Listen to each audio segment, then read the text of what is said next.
Hello friends, Mousumi's ওয়ার্ল্ডে সকলকে স্বাগত জানাচ্ছি। আজ আমি নিয়ে এসেছি সুপার সফট ময়েস্ট টুটি ফুটির সুন্দর একটা কেকের রেসিপি নিয়ে। এটা খুব সহজে বাড়িতে বানানো যায়। যদি কারোর কাছে electrical bitter, hand whisk, electrical whisk না থাকে, এটা সহজেই বানাতে পারবে মিক্সিতে। কিভাবে এই স্লাইস কেকটা তৈরি করেছি আমি, সেটাই তোমাদের আমি দেখাবো। দেখো, আমি কেটে নিচ্ছি। কি সফট হয়েছে এই কেকটা, আর খুব ময়েস্ট হয়। খাবারটাও এত সুন্দর টুটি ফুটির, আর খেতে তো খুবই অসাধারণ। আর এই রেসিপিটার ইনগ্রেডিয়েন্টসগুলো আমার উপরে লেখা আছে, একটু দেখে নিও।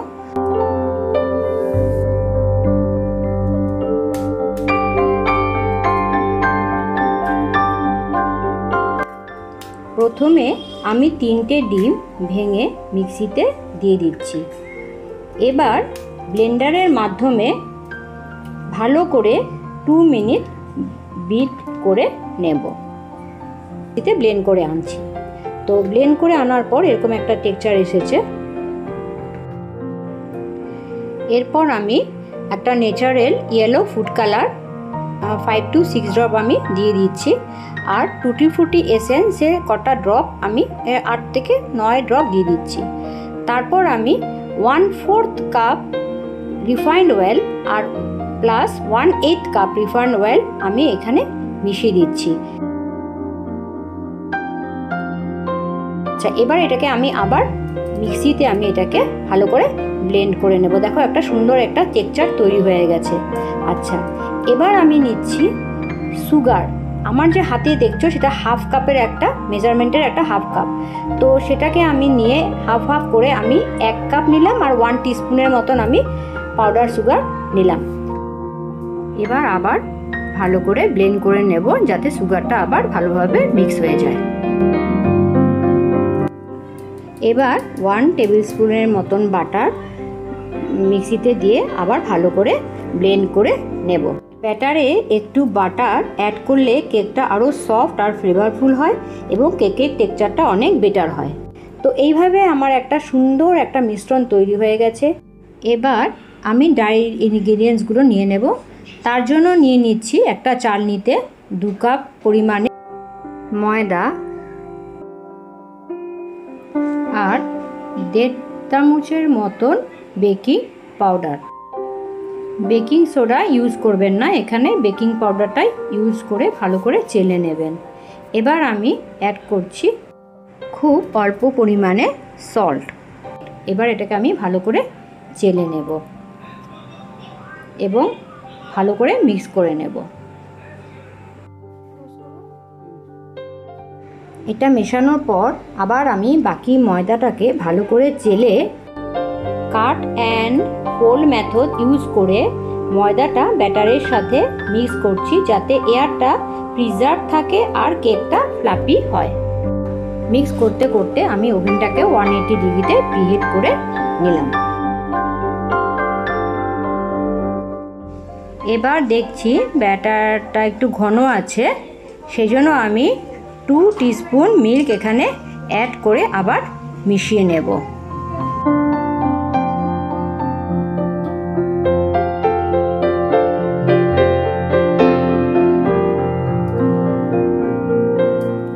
এইভাবে cut and fold method use করে আমি কেকের ব্যাটারটা তৈরি করে নিচ্ছি।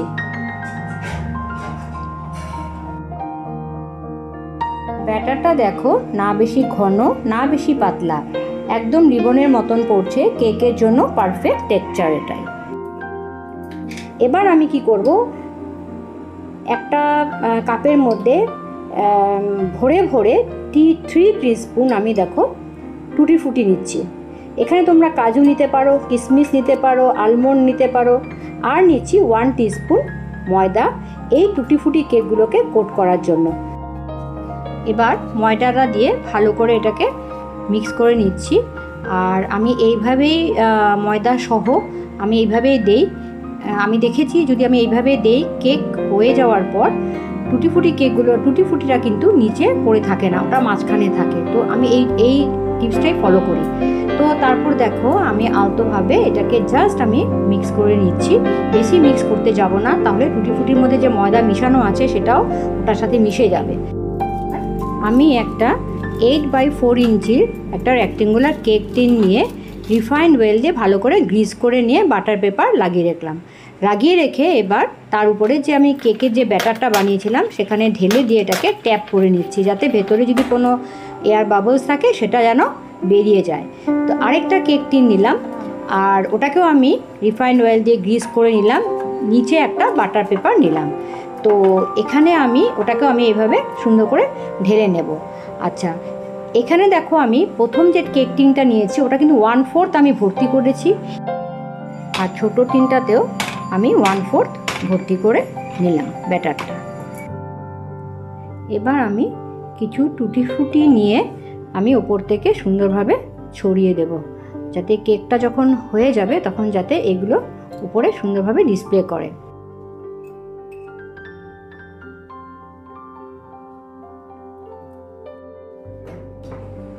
এবার আমি দুটো কেক টিনকে প্রিহিটেড ওভেনের মিডিল র্যাকে রেখে এটাকে ভালোভাবে বেক করে নেব। কিন্তু এখানে আমার দুটো সাইজের কেক তৈরি হবে, সেজন্য একটা 45 মিনিটস হবে, একটা 55 মিনিটস হবে। তো প্রথমে আমি দেখো 45 মিনিটস দিলাম এবং নিচের রডটাকে আমি অন করে দিলাম, আর ওভেনের টেম্পারেচারটা আমি 175 ডিগ্রিতে সেট করে দিলাম। 35 মিনিটস পর আমি বোথ রড অন করে আমি এটাকে বেক করে নেব, যাতে ওপরের কেকের ওপরে পোর্শনটা সুন্দরভাবে বেক হয় এবং গোল্ডেন একটা ব্রাউনিশ একটা ভাব চলে আসে। 43 মিনিটসের পর আমি ওভেনটা অফ করে আমি যে ছোট মোলটায় কেকটা বানিয়েছিলাম সেটা নামিয়ে নিয়ে আমি এবার দেখব যে এটা হয়েছে কি না।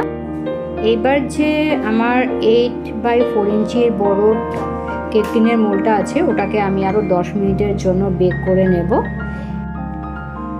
এদিকে আমি টুথপিক দিয়ে চেক করে নিচ্ছি, দেখলাম হ্যাঁ টুথপিকটা পুরো ক্লিন আছে। যদি ক্লিন থাকে মনে করতে হবে যে এটা হয়ে গেছে। এবার উপরে পোর্শনটা যেহেতু হার্ড থাকে প্রথম অবস্থায়, সেই জন্য একটা কটন ক্লথ বা একটা টাওয়েল দিয়ে কাভার করে 1 ঘন্টার জন্য এটাকে ঠান্ডা হতে দেব রেস্টে রেখে। তো এইভাবেই দেখো আমি দুটো কেক টুটি ফুটি কেক স্লাইস কেক আমি তৈরি করে নিয়েছি। যেহেতু আমি কটন ক্লথ দিয়ে ওটাকে কাভার করে রেখেছিলাম এবং রেস্টে রেখে দিয়েছিলাম, সেজন্য উপরের পোর্শনটা কেকের সফট হয়ে গেছে। দেখো কি সুন্দর একটা টুটি ফুটি কেক তৈরি হয়েছে।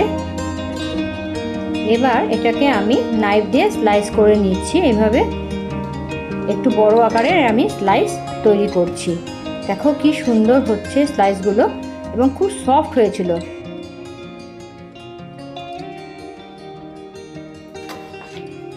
ছোটো যে টিনটা নিয়েছিলাম 6x4 ইঞ্চি, সেটাকেও এবার আমি নাইফ দিয়ে স্লাইস করে নিচ্ছি।